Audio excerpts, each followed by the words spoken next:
اللہ رب العزت نے آپ صلی اللہ علیہ وسلم کی امت کو چنا اس کام کے لیے کہ اب ساری کی ساری انسانیت تک اللہ کا پیغام پہنچانا اب اس امت کی ذمہ داری ہے۔ 3 کام ہمارے ذمہ ہیں۔ نمبر 1، دین کو سیکھنا، اس کو پہلے سیکھنا، کیونکہ دین سیکھے بغیر زندگی میں نہیں آتا۔ اللہ نے دین کے سیکھنے کے لیے قربانی کو شرط رکھا ہے، سیکریفائز جس کو ہم کہتے ہیں نا، اور سیکریفائز دونوں طرح کی ہوتی ہے، جان کی بھی ہوتی ہے، مال کی بھی ہوتی ہے۔ جب میں جان کی سیکریفائز کہتا ہوں تو اس سے میری مراد ہے وقت دینا، ٹھیک ہے؟ تو ہماری زندگی کے گزرتے ہوئے لمحات میں جو ہمارا وقت ہے وہ دین سیکھنے کے لیے ضروری ہے، شرط ہے۔ اس کے بغیر دین زندگی میں نہیں آتا۔ مسلمان تو کہلائیں گے لیکن اللہ کے نبی اور اللہ کی منشا کیا ہے اس کا ہمیں پتہ نہیں ہوگا، تو زندگی پوری کی پوری اس کے بغیر گزر جائے گی۔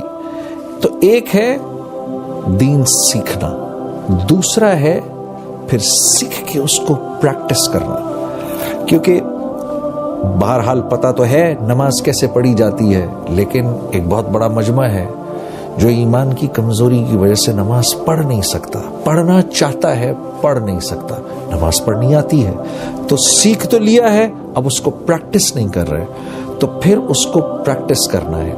پریکٹس کیسے کیا جاتا ہے؟ پریکٹس کیا جاتا ہے دینی ماحول میں جا کر۔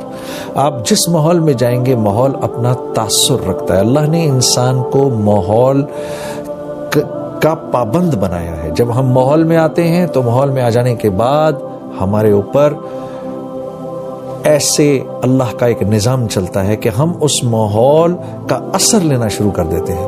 آپ مسجد جائیں، مسجد میں بیٹھ کر اللہ کی بات سننا آسان ہے، مسجد سے باہر آ جائیں وہی بات پھر سننا مشکل ہو جاتی ہے۔ تو مسجد انسانوں کے بننے کی جگہ ہے، یہ وہ جگہ ہے جہاں پر انسان بنتے ہیں۔ مسجد میں 1-1 گھنٹے تک آدمی بیٹھ کر اللہ کی بات سن سکتا ہے، مسجد سے باہر نکلنے کے بعد وہی بات 1 گھنٹے تک سننا مشکل ہو جاتا ہے۔ اسی لیے اللہ کے نبی صلی اللہ علیہ وسلم کا ارشاد ہے، آپ نے فرمایا جس کو مسجد جاتے ہوئے دیکھو اس کے ایمان والے ہونے کی ضمانت دو، چاہے وہ کسی بھی برائی میں مبتلا کیوں نہ ہو، بڑی سے بڑی برائی میں مبتلا کیوں نہ ہو، لیکن کیونکہ یہ مسجد جانے کا عادی ہو گیا ہے، ماحول کا عادی ہو گیا ہے، اب اس کے لیے دین سیکھنا بھی آسان ہوگا، اس کے لیے دین پر چلنا بھی آسان ہوگا۔ تو یہ ہماری دوسری ذمہ داری ہے، دین سیکھنا، اس کو پریکٹس کرنا، اور تیسری ذمہ داری ہے کہ پھر اس دین کو دنیا کے ایک کونے سے دوسرے کونے تک لے کے جانا۔